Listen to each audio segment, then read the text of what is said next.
Yo, hello guys, and welcome back to the channel. Today is the day where we hop back into our Madden 20 franchise mode. And today's going to be a long episode. We got a lot to do. So as you guys can see, we are already in the playoffs of year number 3. I went ahead, simmed last week's game, couldn't attend it. Kyle Chicken, I had a lot of business to do as I am the owner, and already knew that the season was trashed, so I just didn't even end up going to it. So I'll just recap on what happened. We went against Jacksonville and we lost 24-10, and John Steed, our rookie running back, went down with an injury, shoulder tear. Not good, but it's okay because we got a lot to look forward to in the years to come. Now Josh Rosen, after not doing very well, and you see his stats, he got benched.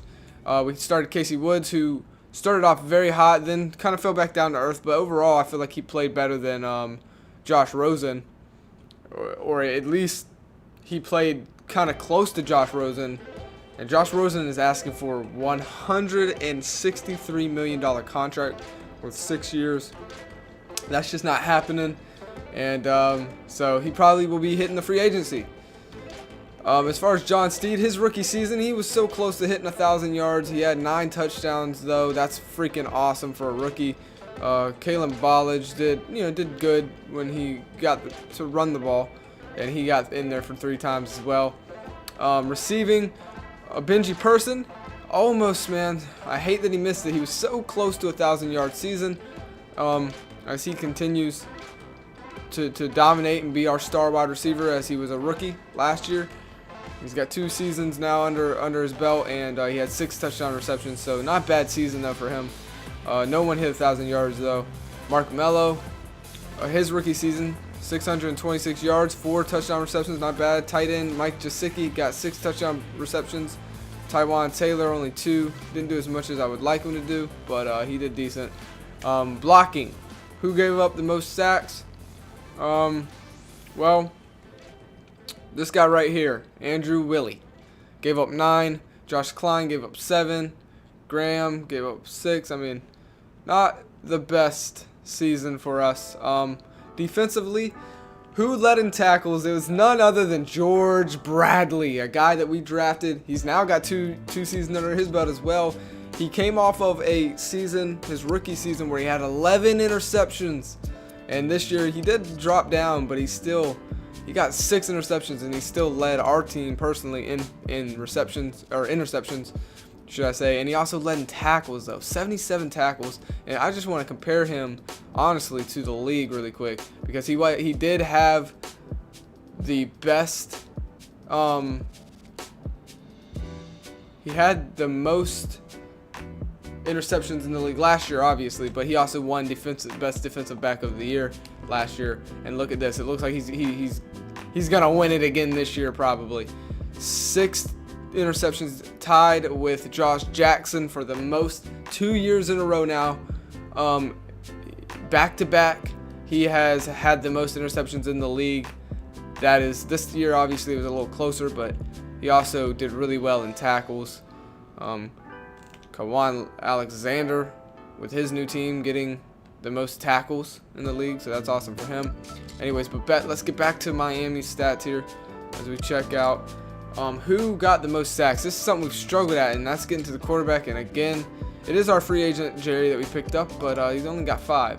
Van Ginkel got a little bit, but no one even close to getting double digits. That's upsetting. Jason Sanders hit 76% on field goals and 97 for the extra point. So his field goals got to get up there, man. At 76%, that's not that good. As far as legacy score, man, Brian Flores is in the top 10 for head coaches of all time. That's not bad at all.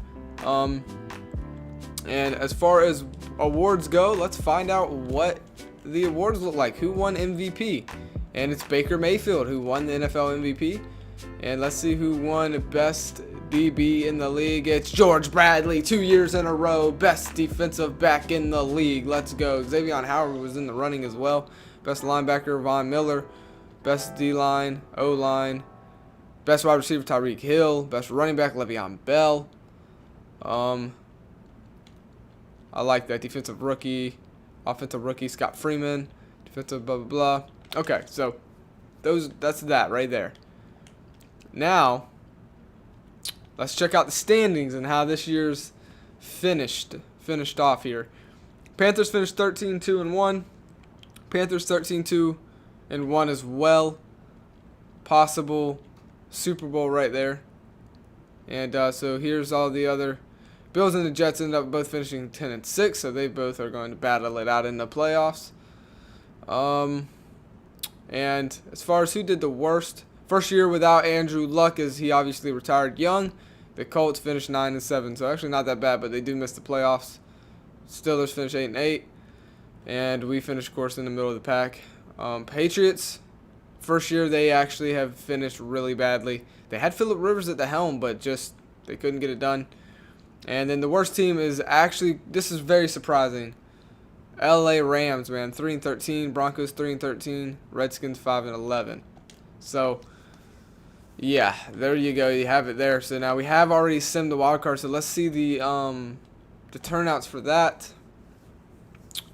What happened there? Wild card, Jaguars fall to the Jets by 3. Dang it. And the Packers over the Giants. The Chiefs lose to Buffalo. Wow, man. Our rivals winning it. And then the Cardinals over the Saints. So now we have the Bills at the Browns. The Browns should dominate that game. Cardinals at the Panthers. Panthers should dominate that game. Jets at Texans. That's going to be a little closer. And then the Packers and Cowboys. So you guys, let me know what you think's going to happen here. Let's go ahead and advance the week. Pretty excited to get this offseason underway. And returning from injury is Benji Person. Is available to play. I actually did not know he took an injury. Straight up. We'll fix all that later. We ain't playing any football anytime soon. So let's see what's happened, guys. Let's see what's happened. Oh, yeah.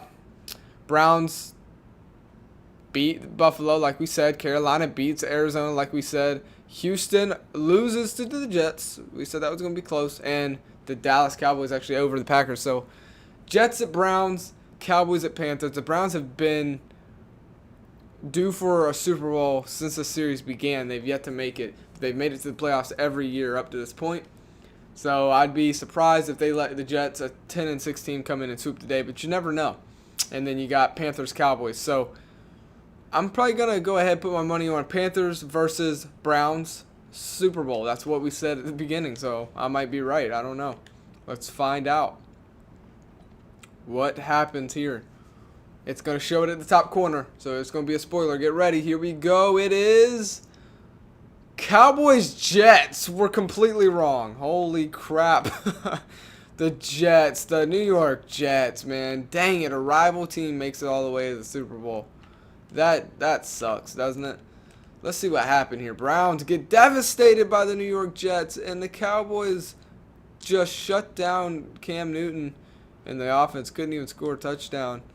They get 2 field goals. That sucks, man. That's rough. And we have NFL reporter telling wants to talk. What have I been? Let's see what this is about. Coach, congratulations. I know you had. Oh, excuse me. I'm looking blah, blah, blah. Okay, so we're not going to play that, though, honestly. John Steed is healthy again, so that's good. I'll view the Pro Bowl roster just in case you guys care to see it. Patrick Mahomes, Josh Allen, la da da. So yeah, there it is. Did George Bradley get in there? Let's see. I'm sure he did. George Bradley. Wow, they have him as number 4 though against Detroit. So,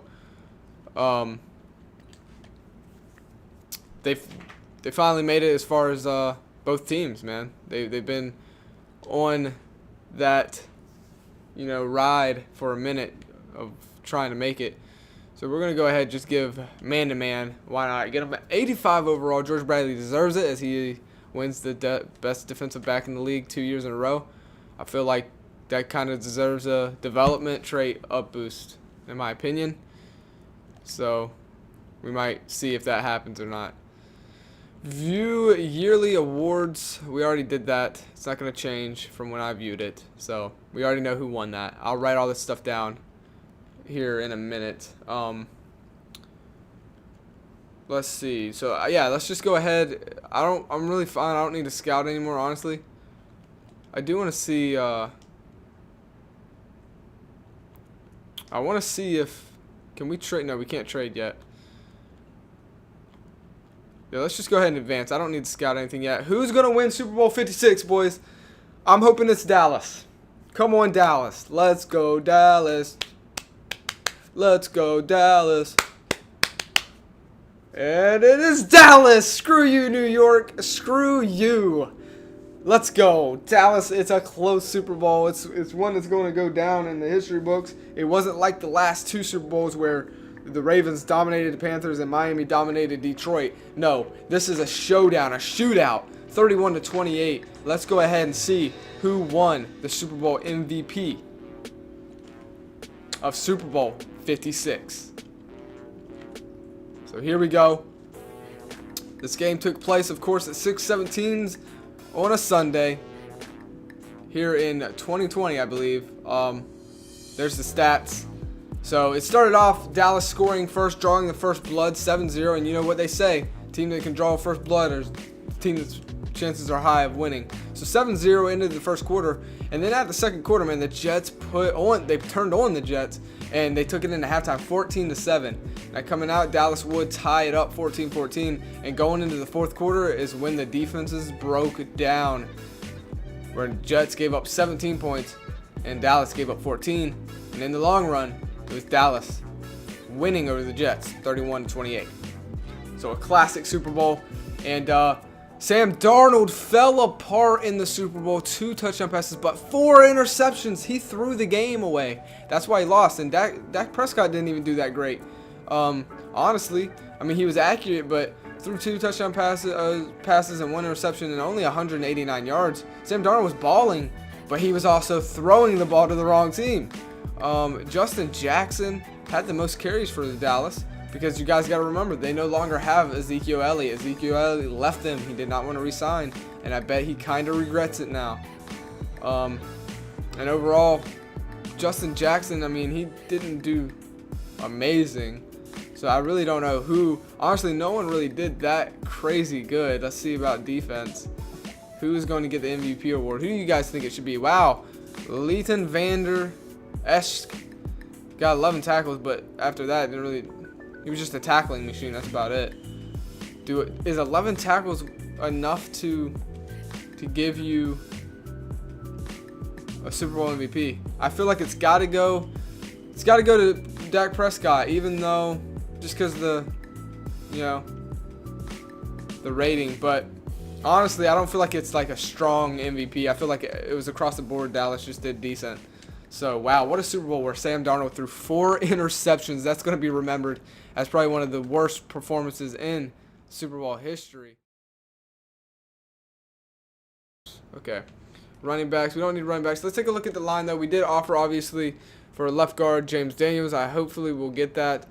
Left tackle, we could use Garon Christian Sr. We could actually get out of this without having to draft an O-line if we could just get some better talent.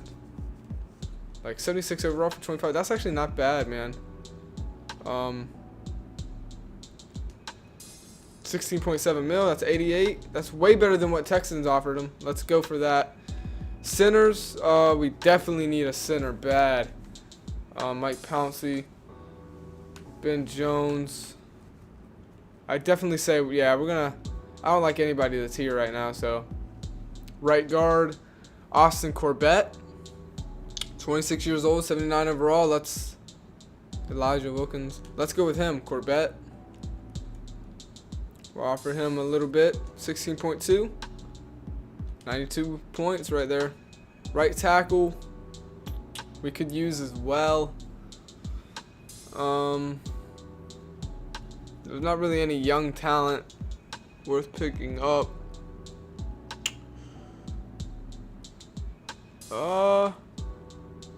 Since we're thinking of a quick fix, let's go with this guy right here. don't know really how to, Ifadai. Don't really know how to pronounce that last name. We'll offer him a little bit of money. Just kind of working in the trenches, you know. I don't think we're going to make any signings here. Just because I'm kind of hoping to draft for my defensive line, even though we have a really bad defensive line, man. We definitely need to get somebody here. Daquan Jones for $3 million. He is a scheme fit. Let's just try. Ooh, Quater, he's out for 1 week. Actually, I don't know about that. Antoine Woods, 73 overall, just for like a year. That wouldn't be bad. $2 million. Just to get some depth. Left outside linebackers. Jerome Baker, no, we don't need a left outside linebacker. Middle linebacker, we don't really need either. Right outside linebacker, we could use, but I don't feel like we want to pay that much money.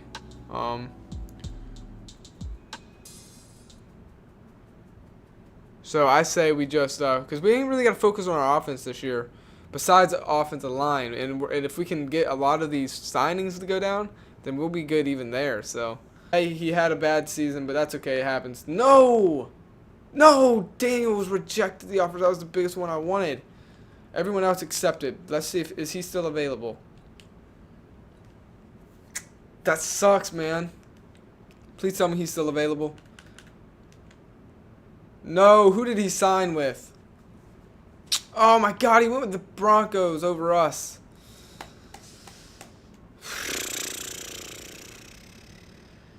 That would have helped us out so freaking much, dude. I can't even tell you how much that would have helped us out.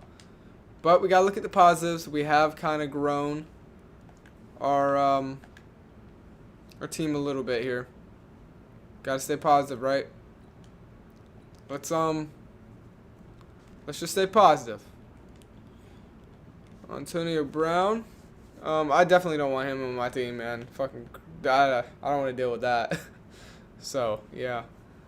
This dude isn't getting offered the best. Let's just, I mean, why not try, you know?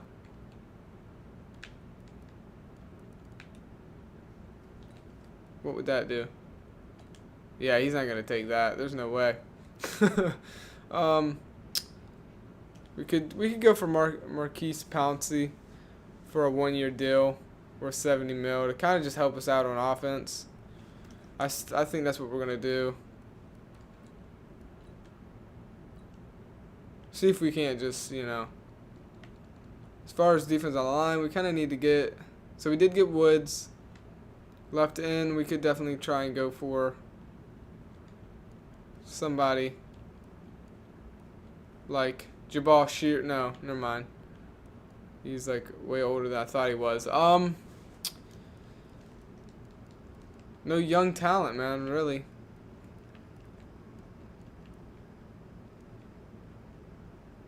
Kawan Short.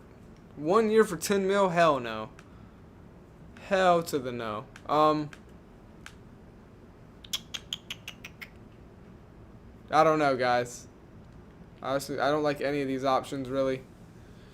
Over on this side, though, Taco Charleston. 2 years for $12 million.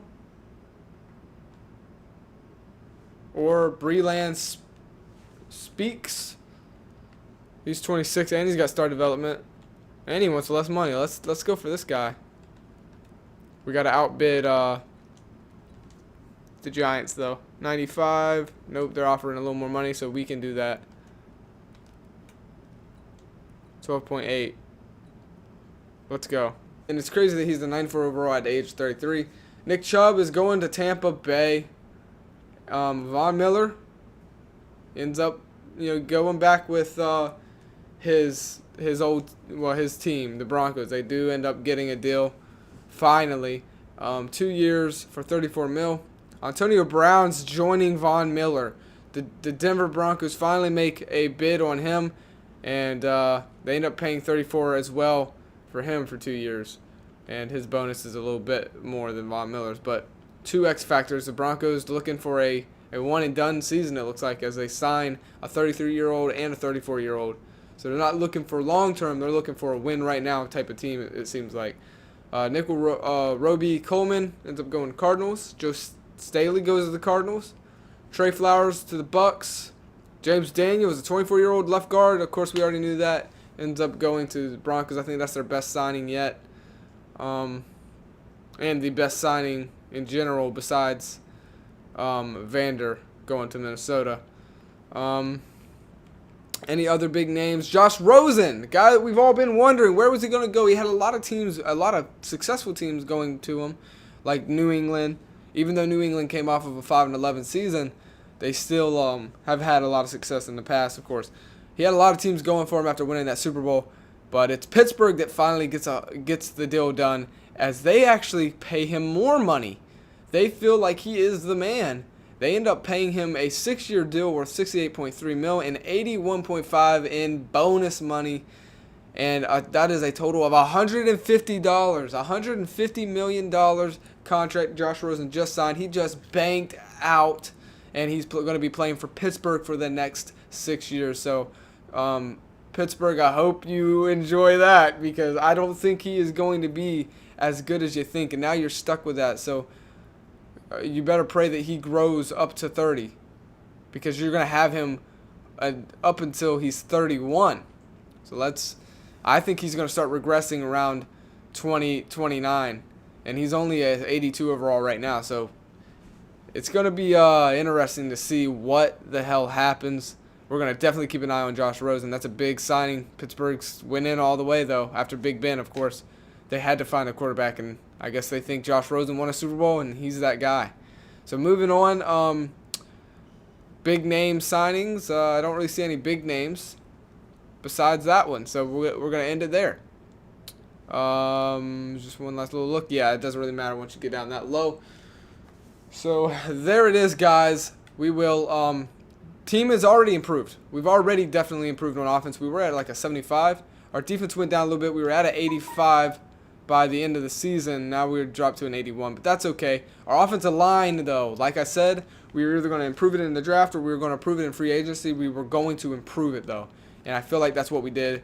We're still going to try and take a left guard in the draft and fill in that one spot that's not green. I feel like this isn't a strong offensive line, but it is a damn decent one. 80 in the middle, 80 on right guard, 76 on the right tackle, 76 on left tackle. We do have a hole in the left guard, though. And I feel like if we could kind of be successful with last year's line, this year we should do really good. Wide receivers are going to stay the same, no change whatsoever. Oh my God, I didn't even notice. Mark Mello is a freaking superstar X Factor. Let's go. What are his abilities? Double me, makes 20+ yard catches. This is what Julio Jones has. Aggressive, overpowered defenders and attack the football when they are into the zone. The ability increases their success. Aggressive catch against single coverage. Dude, I'm so freaking happy. Casey Woods, okay, his ability is just a star. So that kind of sucks. But his overall is so high already, and he's only 22. I feel like, dude, we did good. So he's kind of like, as far as his development rate, he's the same as Josh Rosen. He's no better in that regard. But he has got a higher overall, and he's, for the age that he's at. So he's going to be better nonetheless, I think. Casey Woods was the way to go. John Steed is a star as well. Okay, 78 overall, 22 years old. Again, not bad at all. Did we had any? I don't believe we had a defensive rookie. So we already know George Bradley is dominating. He's probably going to be a superstar by the time we start next season, because he was the best defensive back in the league. He deserves to be a superstar rate, and I'm sure that it's going to change by the time we start next season. Our defensive line needs to get looked at big time here in this NFL draft. So expect us to make upgrades on our defensive line in this NFL draft, because that's the one thing we have definitely struggled in last season, and that's getting to the quarterback. We only had our top pass rusher was Jerry, and he had 5 sacks, so not good there. That's going to do it for this, guys. Oh, in this episode, this was a long one. The next one's going to be long as well, because we got the NFL draft coming up. I hope you guys are excited, and if you are, make sure to smash that like button, and have a wonderful, wonderful day. Peace.